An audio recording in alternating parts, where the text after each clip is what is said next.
Bueno, como un concepto general tenemos que decir que la situación sanitaria está en niveles que son sumamente preocupantes, sumamente alarmantes. El número de casos de personas positivas que a diario se conoce, pero también el número de personas que fallecen, que si bien crece lentamente, pero crece cada día en relación al día anterior, son los que ponen en evidencia, ¿no es cierto?, de esta terrible situación que estamos viviendo en la provincia, que también ocurre en el país en general, pero que en el ámbito nuestro, en el ámbito local, uno tiene que pensar, recién ha comenzado el mes de junio, sabemos que los meses por venir, lo que resta de este mes y los por venir y fundamentalmente julio y agosto, son meses en donde no solo aumenta la incidencia de todas las enfermedades virales, por lo tanto no solo hay que apuntar al COVID, sino, y como ya ha comenzado a darse, personas en las cuales coexisten dos enfermedades de manera simultánea. Si hablamos puntualmente de pediatría, y tomando como referencia nuestro diario trabajo acá en el Hospital de Niños, advirtiendo que hay pacientes pediátricos en donde no solo resultan ser positivos para el virus COVID, sino que además resultan ser positivos para aquel virus que produce la enfermedad que en esta época empieza a tomar más frecuencia y que es la bronquiolitis. Inclusive llegando, no en muchas, pero hasta el momento tenemos entre una y dos circunstancias en donde esa asociación se da entre el virus COVID y aquel agente que produce la enfermedad llamada coqueluche, conocida como tos convulsa. Bueno, son indicios, ¿no es cierto?, de que la diferencia en esta materia con respecto al año pasado es bien marcada. Si hablamos de pediatría, haciendo la aclaración de que por lejos la afección por el virus COVID en el adulto siempre es mayor que en pediatría, pero si tomamos como referencia lo sucedido el año pasado, esta circunstancia que acabo de mencionar hasta aquí, en el 2020 no ocurría. Entonces, el aspecto puramente sanitario, en las distintas edades de la vida, que también es un elemento a considerar, vemos con frecuencia mayor que en épocas anteriores que el virus está afectando a personas de menor edad que lo hacían en el año anterior. Y esas personas de menor edad que son afectadas, varias de ellas lamentablemente no con una evolución leve del proceso, sino que en muchos casos llevan a estar en situaciones graves y lamentablemente en algunas circunstancias también se produce el desenlace fatal.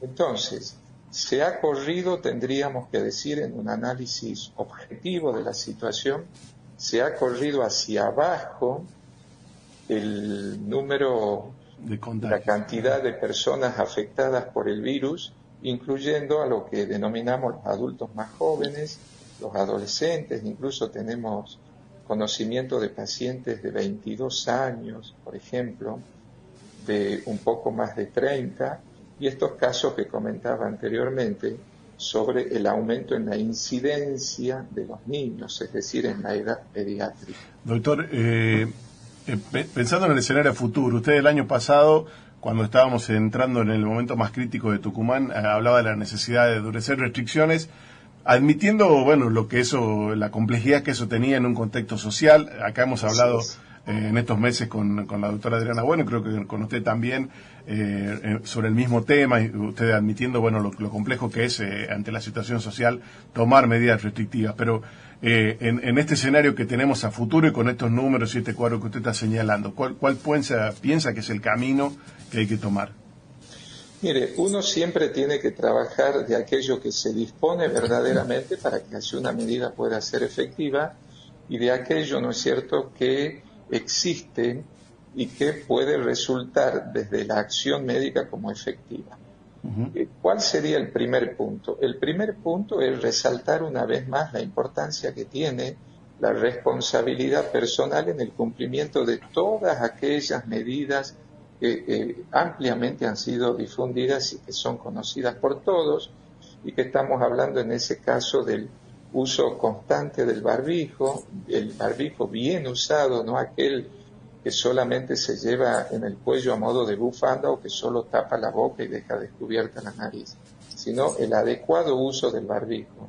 Observar aquello que se denomina el distanciamiento. Se sabe que el virus COVID no tiene una persistencia en el aire a una distancia mayor de 1 metro, 1,5 metros. Por lo tanto, cuando se establecen diálogos entre la persona, hacerlo a una distancia mayor, lo ideal son los 2 metros, es la otra medida de importancia.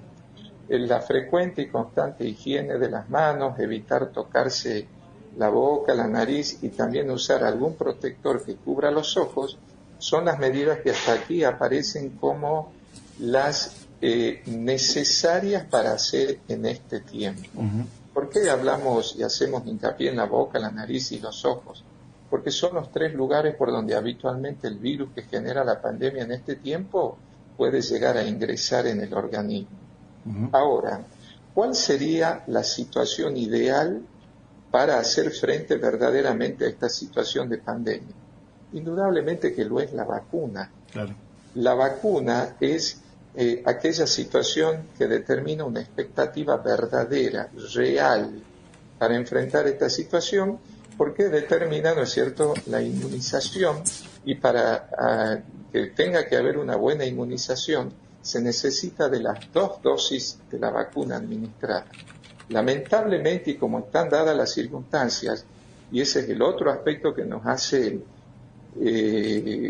nos genera tanta preocupación y nos abre un gran signo de interrogación en el futuro inmediato, es que si uno piensa la cantidad de personas inmunizadas acá en Tucumán con las 2 dosis, y tenemos que decir que recién hemos superado, o andamos cerca o hemos superado un poquito, solo del 6% de la población total, un porcentaje que es bajísimo, y que cuando uno piensa que del total de la población que solo ha recibido 1 dosis, es decir, que tiene una inmunización incompleta, y la inmunización incompleta implica estar no del todo adecuadamente protegido, no llega, ¿no es cierto?, ni siquiera al 20%.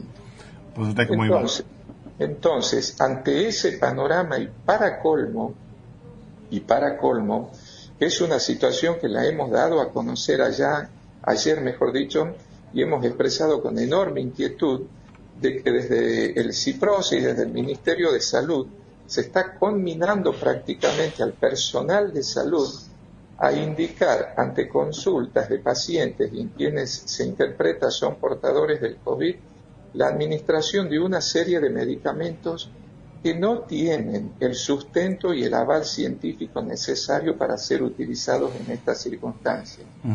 Entonces, conminar al personal de salud y puntualmente al médico, porque es el médico el que prescribe, el médico el que indica o no indica una determinada medicación, y de pronto generar en la población expectativas falsas, pensando que la ivermectina, por ejemplo, que es uno de los productos que se encuentra en esta situación que estoy expresando, o la claritromicina, que es un antibiótico, cuando sabemos que la pandemia es generada por un virus, entonces virus y antibiótico no es la asociación ideal. Claro. Sí lo es virus y bacteria. Ahí sí, bacteria y antibiótico. Ahí sí el antibiótico tiene una acción demostradamente específica con fundamentos y argumentos científicos. Y en el caso de la ivermectina, en realidad es un medicamento de uso antiparasitario. Claro. Y repetimos el concepto. No. El virus del COVID es, como lo dice el nombre, un virus, no es un parásito. Bien. Pero además, estas situaciones no están avaladas ni siquiera por la entidad nacional, ¿no es cierto?, de la cual nos valemos para nuestros procederes al momento de prescribir, como es el ANMAT. Claro. No tiene ese sustento, no está incluido en los protocolos del Ministerio de Salud Nacional, y por ese motivo es que a través de nuestra entidad nacional, que es FEPROSA, esta inquietud, que es enorme, se ha hecho llegar también a la misma ministra de Salud de la Nación, la doctora Bisotti. Como también decía, lo hemos planteado ayer en el marco legislativo acá en la provincia de Tucumán, en una reunión que tuvimos con integrantes de la Comisión de Salud. Doctor. Son aspectos que nos preocupan. Sí, y bueno, estamos ahí dando a conocer esta situación para poder generar esa responsabilidad de la población, por un lado, que la población reciba la información como corresponde, y como personal de salud creemos que es nuestra obligación darlo a conocer. Fernando, ¿me escuchás? Bien, la última, doctor, y lo cerramos con esto. Usted hablaba de la contagiosidad y cómo también está afectando a los niños. Y me parece importante señalar esto y quizás sea una punta para trabajar. El año pasado todos teníamos miedo de contagiar a nuestros mayores, a nuestros viejos, a nuestros abuelos.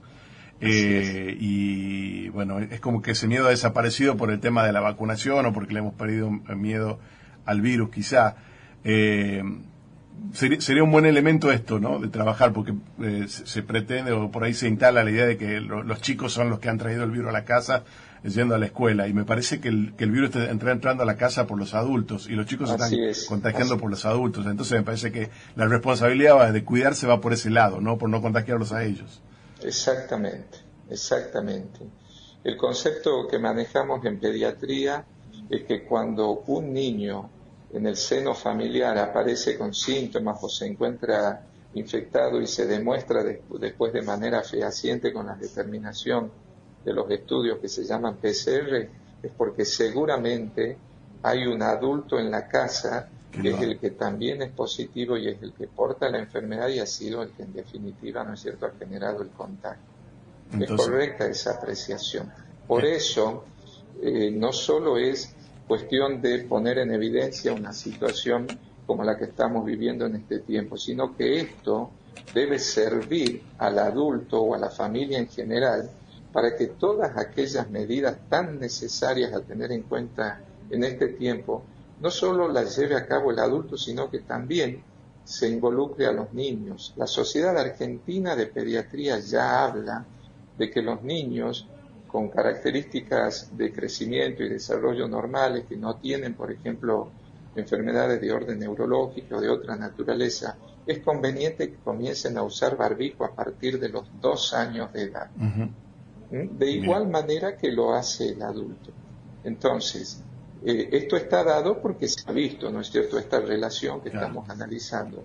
Adulto infectado, niño que consecuentemente también se infecta y, por supuesto, ¿no es cierto?, puede llegar a desarrollar la enfermedad presentando distintas modalidades. A veces puede ser asintomático el niño, otras veces puede tener una expresión leve, otras veces puede ser moderado. Y en algunas circunstancias, lamentablemente, tenemos que decir que es esa otra diferencia que marca lo que ocurría el año pasado y lo que ocurre este año. En algunos casos, el niño que llega a tener la necesidad de internarse en la terapia intensiva e incluso, ¿no es cierto?, como hemos tenido, sobre todo en el transcurso de este último fin de semana y iniciando la actual,